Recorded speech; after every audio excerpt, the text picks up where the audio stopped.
দক্ষিণ পূর্ব এশিয়ার সর্ববৃহৎ ছাত্র সংগঠন বাংলাদেশ ইসলামী ছাত্র শিবির সিরাজগঞ্জ জেলা শাখার প্রাক্তন সফল সভাপতি, বাংলাদেশ জামাত ইসলামী সিরাজগঞ্জ জেলা শাখার সংগ্রামী সেক্রেটারি জননেতা অধ্যাপক জাহিদুল ইসলাম।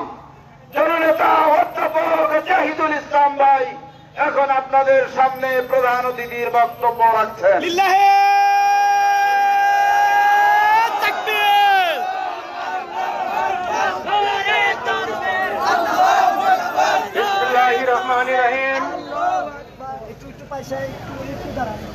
বাংলাদেশ জামাত ইসলামী সিরাজগঞ্জ শহর শাখা কর্তৃক আয়োজিত আজকে কেন্দ্র ঘোষিত কর্মসূচি 5 দফা দাবি আদায়ের লক্ষ্যে আজকের এই বিক্ষোভ মিছিল পূর্ব সমাবেশের মিছিলোত্তর সমাবেশের সংগ্রামী সভাপতি বাংলাদেশ জামাত ইসলামী সিরাজগঞ্জ পৌরসভার বিপ্লবী আমির জননেতা অধ্যাপক আব্দুল লতিফ আজকের এই সমাবেশে উপস্থিত রয়েছেন। বাংলাদেশ জামাত ইসলামী সিরাজগঞ্জ জেলা শাখার সহকারী সেক্রেটারি, বিশিষ্ট শিক্ষক নেতা,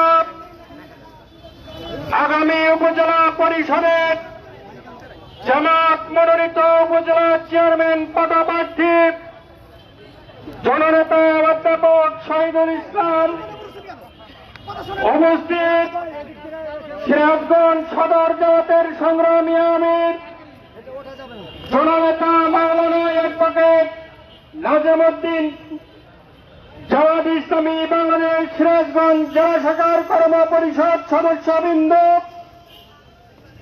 সিরাজগঞ্জ সদর এবং পৌরসভার নেতৃবৃন্দ, উপস্থিত সিরাজগঞ্জের জনগণের এক অংশ, প্রিয় সাংবাদিক ভাইয়েরা, আইন শৃঙ্খলায় নিয়োজিত বিভিন্ন কর্তা ব্যক্তিগণ, উপস্থিত সুধী মণ্ডলী, আসসালামু আলাইকুম ওয়া রাহমাতুল্লাহি ওয়া বারাকাতুহু। আপনারা ইতিমধ্যে অবগত হয়েছেন বাংলাদেশ জামাত ইসলামী আগামী জাতীয় সংসদ নির্বাচনকে সুষ্ঠু করার জন্য ইতিমধ্যে জাতির মাধ্যমে সরকারের কাছে 5 দফা দাবি উত্থাপন করেছে। সেই দাবি আদায়ের লক্ষ্যেই আজকের এই বিক্ষোভ সমাবেশ এবং মিছিল।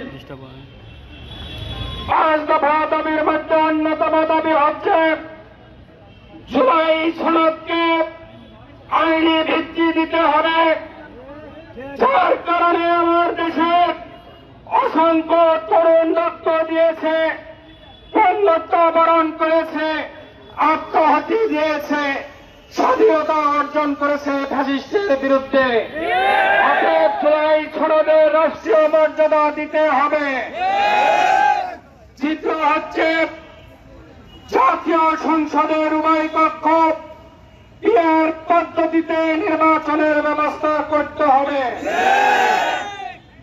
আজকে তথাকথিত নির্বাচন, যে নির্বাচনে সংখ্যালঘু জনগণের মতামত নিয়ে রাষ্ট্রীয় ক্ষমতা দখল করে স্বৈরাচারে রূপান্তরিত হয়, ফ্যাসিস্টে রূপান্তরিত হয়। আমরা এই ধরনের ফ্যাসিস্ট সরকার ভবিষ্যতে দেখতে চাই না। জনগণের প্রত্যেকটা ভোটের যেন মূল্যায়ন করা হয়, সেই জন্যই পিআর পদ্ধতিতে নির্বাচন চাই, যাতে সংখ্যাগরিষ্ঠ জনগণের মতের প্রতিফলন ঘটে। দ্বিতীয় হচ্ছে একটা আবার সুষ্ঠু নিরপেক্ষ নির্বাচনের জন্য লেভেল প্লেইং ফিল্ড তৈরি করতে হবে, যেখানে সকল রাজনৈতিক দল তাদের রাজনৈতিক বক্তব্য উপস্থাপন করতে পারবে।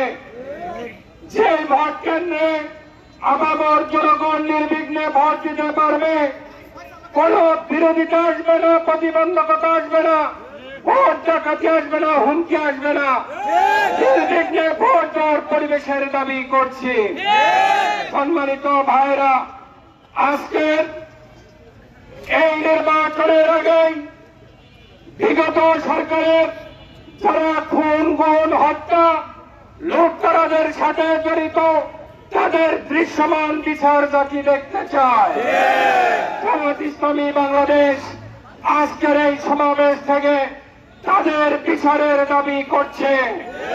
5 নম্বর হচ্ছে, বিগত ফ্যাসিস্ট সরকারের যারা দোষর ছিল, বাংলাদেশ জাতীয় পার্টি ওই জাসদ, হাসানুল হকের নেতৃত্বে জাসদ, রাশেদ খান মেননের নেতৃত্বে ওয়ার্কার্স পার্টি, এছাড়া 14 দলের তরিকত ফেডারেশন সহ 14 দল যারা ফ্যাসিস্টের দোষর ছিল, তাদের আগামী নির্বাচনকে অযোগ্য ঘোষণা করতে হবে। আজকে এই 5টি দাবির সাথে আপনার একমত আছে?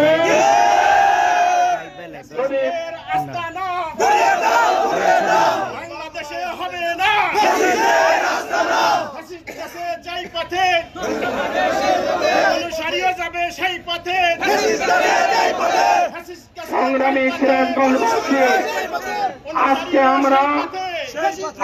আমরা এই 5টি দাবি নিয়ে সিরাজগঞ্জ শহর শুধু বাংলাদেশের প্রত্যেকটা জেলায় উপজেলায় আমরা দাবি উত্থাপন করেছি। এই দাবি অনীতি বিলম্বে অন্তর্বর্তী সরকারকে মেনে নিতে হবে। আমাদের জামাত ইসলামীর এই দাবি যৌক্তিক দাবি। আপনারা জানেন 1984 সালে বাংলাদেশ জামাত ইসলামী তত্ত্বাবধায়ক সরকারের দাবি করেছিল।